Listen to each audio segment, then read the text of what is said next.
汉王3年10月，楚汉争霸的战火愈演愈烈，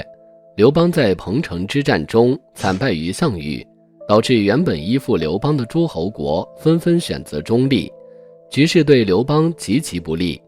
为了扭转不利的战局，刘邦采纳了张良等人的建议，决定采取正面防御、两翼进攻的策略。他派遣韩信率领大军北上，逐步铲除代国、赵国、燕国等诸侯国，借此孤立项羽。韩信在成功平定了魏国和代国之后，将进攻目标锁定在赵国。当时赵国的兵力高达20万，由赵王赵歇和大将陈馀共同统领。面对如此强大的敌人，韩信深知硬碰硬的正面交锋绝不是最优解，他必须另辟蹊径，才能以弱胜强。因此韩信精心策划了一场惊世骇俗的战役——井陉之战。井陉之战也称为背水一战，是中国历史上一场极具传奇色彩的战役。韩信通过巧妙的指挥和极具冒险精神的决策，最终赢得了这场以少胜多的胜利。自此，背水一战成为后世用来形容在绝境中拼死一搏、力求生存的成语。然而，韩信这一战法在历史上却是绝无仅有的孤立。尽管后人曾多次尝试模仿，但都未能取得同样的成功。那么，韩信究竟是如何在这场战役中打出如此震撼人心的战绩呢？首先来看一下双方的兵力对比情况。根据《史记》的记载，赵国陈馀的军队号称20万，这里使用了号称一词，表示实际兵力可能没有这么多。按照《史记》的惯例，号称的兵力通常是实际兵力的2倍左右，因此可以推测陈馀的实际兵力应在10万人左右。类似的例子在《史记》中也有体现，例如项羽兵40万，号100万，沛公兵10万，号20万，力不敌。这表明兵力数字常常夸大。而关于韩信的军力，《史记》只提到了韩信的军队有数万人，虽然没有明确的数字，但后世有推测认为韩信大约带领了3到5万人。即便按最高推测，韩信的军队也只有5万左右，仍然不及陈馀的一半，处于明显的劣势。在参战将领方面，史书记载较少，韩信阵营除了张耳与韩信并肩作战外，其他将领并没有具体提及。而陈馀这边唯一提到的就是李左车，他是战国名将李牧的孙子，也是一位出色的军事人才。此外，曹参率领另一支军队北上进攻赵国的别将戚将军，并将其围困于巫县城，最终打败并斩杀了戚将军。这一战发生在井陉以西南方向的巫县，是井陉之战的前哨战。战前，李左车曾向陈馀提出了一个计策，他建议陈馀率领3万精兵走一条鲜为人知的小路，悄悄截断韩信的粮道。李左车认为，断粮道后，韩信必然会陷入困境，无需与其正面交锋，不出10日便可使其兵败。然而，陈馀却自恃兵多地利，自信满满地认为他可以凭借强大的兵力和地形优势，正面击败韩信，不必采取这种偷袭的方式。陈馀不仅拒绝了李左车的建议，更重要的是，他完全没有意识到井陉的地形特殊性。井陉作为进入赵国的要道，是一条极为狭窄的通道，连2匹马都无法并排行进。这意味着这里是设置伏兵的绝佳地点。凭借这样得天独厚的地势，只要在这里部署伏兵，韩信的大军首尾难以相顾，极有可能在通道内遭受毁灭性打击。然而，陈馀却忽略了这些基本的防御策略。他既没有设置伏兵，也没有派遣任何的阻击部队，这实际上是为韩信的大军敞开了大门。韩信派出大量的探子四处打听消息，得知陈馀并没有采用李左车的计策。通过仔细的侦查，韩信进一步确认陈馀在井陉一带既没有设伏，也没有任何有效的防御措施，这让他确信可以安全地通过这一险要关口。于是韩信率领大军大胆进入井陉，并在距离井陉口30里处扎营，为后续的行动做好准备。到了半夜，韩信进行了一个极为大胆的战术安排，他派遣了2000名轻骑兵，每人手中都携带了一面汉军的红旗。这些轻骑兵从隐蔽的小道悄悄上山，埋伏在高处，等待合适的时机发动突袭。韩信下令，骑兵们必须密切观察赵军的动向，一旦赵军全力出击，攻打汉军的主力部队时，这些轻骑兵便要迅速冲入赵军的营垒，拔掉赵军的旗帜，换上汉军的红旗。这一切都在夜幕的掩护下秘密进行，赵军对此毫无察觉，依旧沉浸在自己兵力优势的自信中。第二天黎明，韩信决定采取更具冒险性的战术。他命令一支由1万余人组成的先头部队率先出发，经过井陉口，渡过绵漫水，并在河边布下鱼鳞阵。这支部队面对着背后的河流，形成了所谓的背水阵。赵军最初见到汉军在河边布阵时，根本没有把他们放在眼里，认为这是自寻死路，甚至感到好笑。由于此时并未见到汉军的主将韩信和张耳的身影，赵军觉得汉军不过是虚张声势，并没有采取主动进攻的策略，而是选择观望，等待更多的动静。在河边的汉军部署完毕后，韩信和张耳率领汉军的主力部队从井陉口隆重出发，浩浩荡荡地渡过绵漫水，朝着前方的先头部队集结。看到韩信与张耳的出现，赵军打开营垒，派出大军对汉军发起进攻。韩信与张耳率领的主力部队与赵军展开了激烈的交战，两军在战场上厮杀了许久，战况焦灼。然而韩信早有预谋，他与张耳在适当时机开始假装败退，一边后撤，一边故意丢弃汉军的旗帜、仪仗和战鼓等装备，给赵军制造一种他们即将全线崩溃的假象。赵军见状大喜，认为这是击败汉军、立下大功的绝佳机会，于是开始全力追击韩信与张耳。士兵们疯狂地抢夺汉军丢弃的旗帜和器械，这些战利品都是他们的战功。韩信与张耳一路撤退，最终退到了河边。由于背水而阵，汉军再无退路，而在河边严阵以待的万余先头部队此时已经做好准备，列阵抵挡赵军的进攻。与此同时，韩信与张耳的主力部队也加入了战斗。虽然退到了河边，但汉军士兵深知背水无退路，个个拼死作战。面对赵军的全力追击，汉军展开了激烈的反击，整个战场上的气氛极为紧张，战斗陷入白热化。就在双方在河边进行惨烈厮杀时，韩信之前安排的2000轻骑兵终于发挥了他们的作用。这支精锐部队早已埋伏在赵军营垒附近，等到赵军倾巢而出时，他们迅速冲入了赵军的后方营垒。这些轻骑兵毫不费力地斩杀了留守的赵军士兵，拔掉了赵军的旗帜，换上了汉军的红色旗帜。战场上的赵军与汉军已经激战许久，赵军原本以为可以凭借人数优势击败汉军，然而却迟迟无法取得胜利。就在此时，赵军一些士兵开始撤回营垒，准备稍作休整。然而回到营地后，他们惊恐地发现营垒上悬挂的全是汉军的红色旗帜。赵军大为震惊，误以为营垒已经完全被汉军占领，顿时军心涣散，士气瞬间崩溃。就在赵军陷入混乱之际，韩信看准时机，立即指挥主力部队发动反击。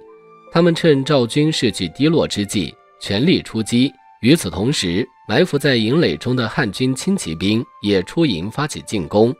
赵军在前后夹击之下，彻底失去了反抗的意志，大军全面溃败，赵军将士四散逃亡，无力再战，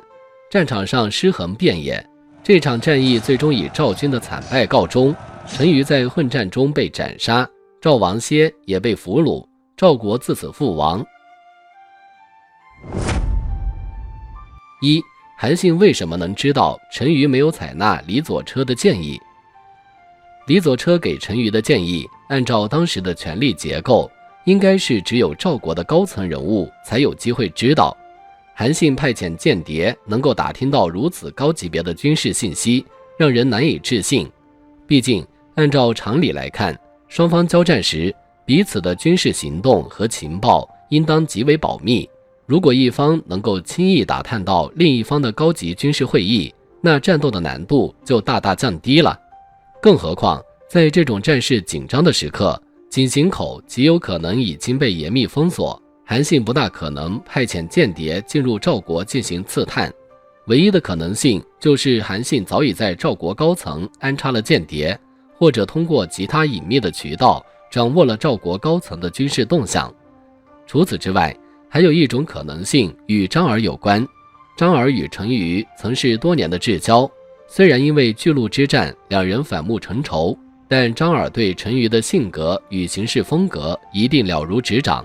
对陈馀身边的核心人物也非常熟悉。张耳极有可能利用这一点安插了自己的眼线，掌握了陈馀的决策动向。而最终张耳事后并未受到任何影响，还被封为赵王，这或许也从侧面印证了他在其中的作用。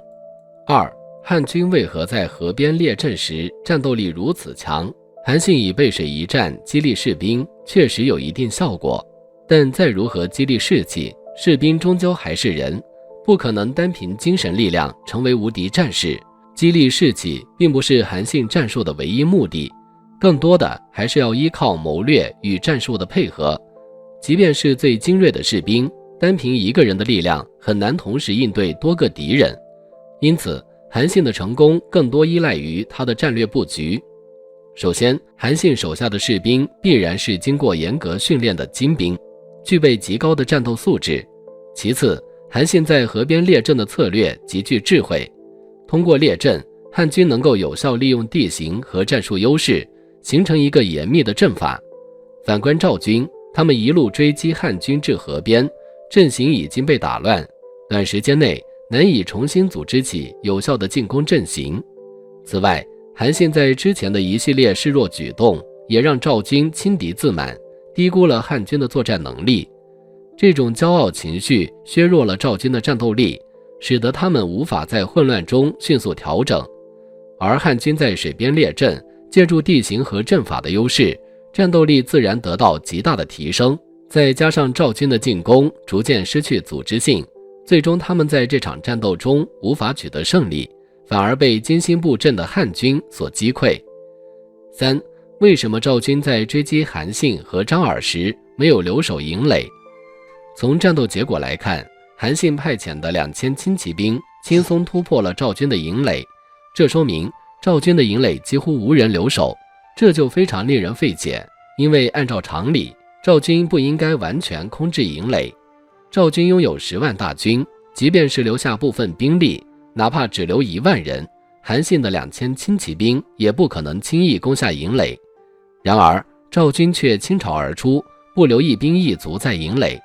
韩信是如何预见赵军会如此轻率呢？如果赵军在营垒中留有士兵，那么失败的很有可能就是韩信。因此这里的解释只能归结为陈馀的失误和愚蠢。在任何战争中，除非形势紧迫到马上可以决出胜负，否则很少会将所有军队全部投入战斗，这是军事常识。陈馀显然不具备这种基本的判断能力，他既不接受李左车的建议，又忽略了营垒的防守，使得韩信能够大胆制定如此冒险的策略。整个背水一战的战略充满了风险，只要任何一个环节出现问题，最终失败的将会是韩信。例如，如果陈馀采取了李左车的计策，赵军在河边击溃了汉军，或者2000轻骑兵没能攻破赵军的营垒，这些情况的任何一个都足以导致韩信的全盘失败。然而历史的巧合在于，这些潜在的危机在战斗中都没有发生。韩信的能力就在于针对怎么样的对手采取怎么样的计策，陈馀的愚蠢成就了韩信背水一战的千年美名。这种成功是针对对手采取的，同时还有地形环境等一系列的因素在内，这个背水一战的计策是不能复制的。背水一战成功的最关键原因是对手陈馀的愚蠢，只有敌我双方主帅谋略水平相差较大时，才有成功的可能。韩信的对手是陈馀，所以他能成功。如果韩信的对手是李左车，他就无法成功。事后，韩信对李左车说了一番话，他是这么说的：诚令成安君听足下计，若信者，亦以为情矣，以不用足下，故信得势耳。这话的意思是说，果真让成安君采纳了你的计谋，像我韩信也早被生擒了，因为没有采纳您的计谋，所以我才能够侍奉您啊。这话固然有韩信谦虚的成分，但韩信也明白，但凡陈馀采纳了李左车的计谋，或者韩信的对手是李左车，背水一战就用不成，韩信连进井陉的机会都没有，双方只能形成对峙了。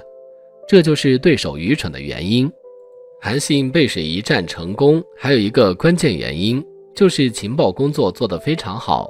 无论韩信是怎么知道陈馀不采纳李左车的计谋，你看韩信在整个战争过程中做了大量的情报工作，对于陈馀和赵军的了解非常多，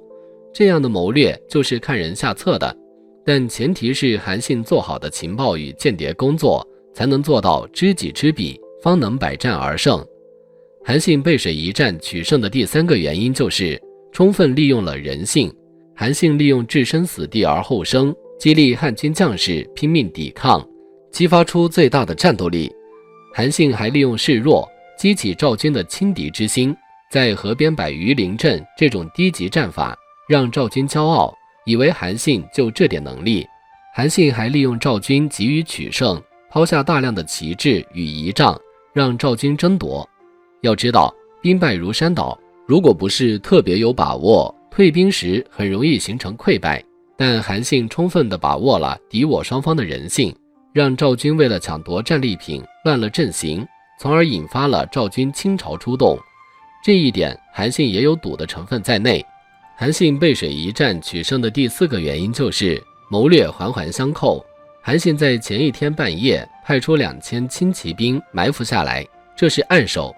到第二天先派出先头部队渡河列阵，这是明手，同时也是为了稳定阵地。如果韩信第一时间率领主力渡河，那赵军可能就开始进攻了，韩信就无法实施谋略了。韩信不首先出现，赵军就不会进攻，然后韩信与张耳率领主力迎战赵军主力，那1万军队仍然在河边列阵。等到韩信后退时，那1万河边列阵的军队就充分发挥了作用。要知道，汉军逃回来阵型也是乱的，但韩信安排得很好，那1万人起到了缓冲作用，挡住了赵军第一波攻击，然后韩信利用时间再稳定主力进行反击。韩信的计谋是环环相扣的，缺一不可。把赵军主力吸引在河边，然后利用暗手拿下营垒，在里应外合打败赵军，最终成功。整个过程是不可复制的，因为时间、空间、对手都是无法复制的，当然也就没人能成功第二次了。